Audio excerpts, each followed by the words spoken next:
बच्चों, आज हम कक्षा 8वीं में पाठ नंबर 2 समांतर रेखा तथा तिर्यक रेखा पढ़ने वाले हैं।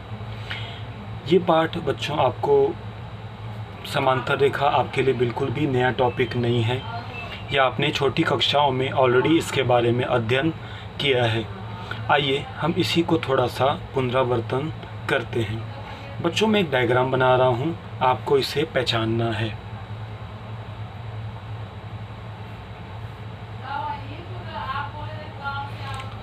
बच्चों, हाँ, क्या आप इस आकृति को पहचानते हैं?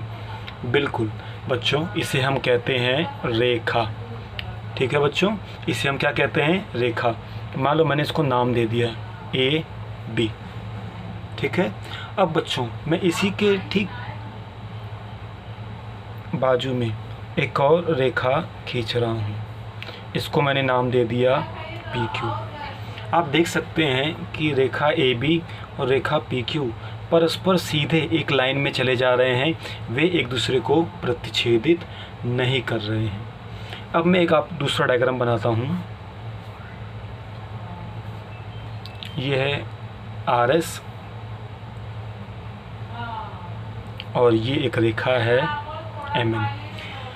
इन दोनों ही आकृतियों का बच्चों आप निरीक्षण करिए। आप यहाँ पाएंगे कि AB और PQ, इनके बीच का जो अंतर है वो समान है और ये एक सीधी सरल रेखा में बढ़ते जा रही है। परंतु RS का डायरेक्शन आप देख सकते हैं, RS की दिशा इस प्रकार है, MN एकदम सीधा है। जब इसको हम आगे मिलाएंगे, एक्सटेंड करेंगे, तो ये आगे जाके क्या हो जाएगी? ये एक दूसरे को क्या कर देगी? प्रतिच्छेदित करेगी। ये ऐसे देखिए, ये आगे जाके एक दूसरे को क्या कर रही है? प्रतिच्छेदित कर रही है। क्योंकि बच्चों आप जानते हैं रेखा में तीर का चिन्ह होता है, मतलब इसका विस्तार असीमित है, इसकी कोई निश्चित माप नहीं होता।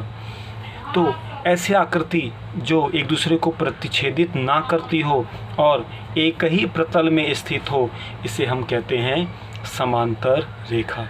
और चूँकि ये दोनों रेखाएं एक दूसरे को प्रतिच्छेदित कर रही हैं, इसलिए ये समांतर रेखा नहीं है, इसे हम प्रतिच्छेदित रेखाएं कहते हैं। तो समांतर रेखा और इसका बारे में आपने यहाँ पे प्रतिच्छेदित रेखाओं के बारे में आपने अध्ययन किया है। अब मैं आपको आगे और कुछ बताना चाहता हूँ। बच्चों, जैसे ये हमारा फर्स्ट टॉपिक है समांतर रेखा। आप यहाँ पे ये दो रेखाओं को देख रहे हैं। मान लीजिए रेखा L है, ये रेखा M है। इनके बीच का जो अंतर है ये हमेशा क्या है? समान है। ठीक यहाँ पर वापस आप देख सकते हैं कि रेखा L है और ये रेखा M है, बट उस ऊपर वाली आकृति और इस आकृति में अंतर है, क्योंकि ये आगे जाकर क्या होंगी? एक दूसरे को प्रतिच्छेदित करती हैं।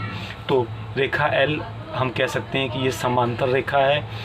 समांतर को कैसे लिखा जाता है बच्चों? इसे इस फॉर्म में लिखा जाता है, रेखा L, ये समांतर का चिन्ह होता है, दो स्ट्रेट लाइन, रेखा MK, तो इसको हम कहते हैं समांतर रेखा।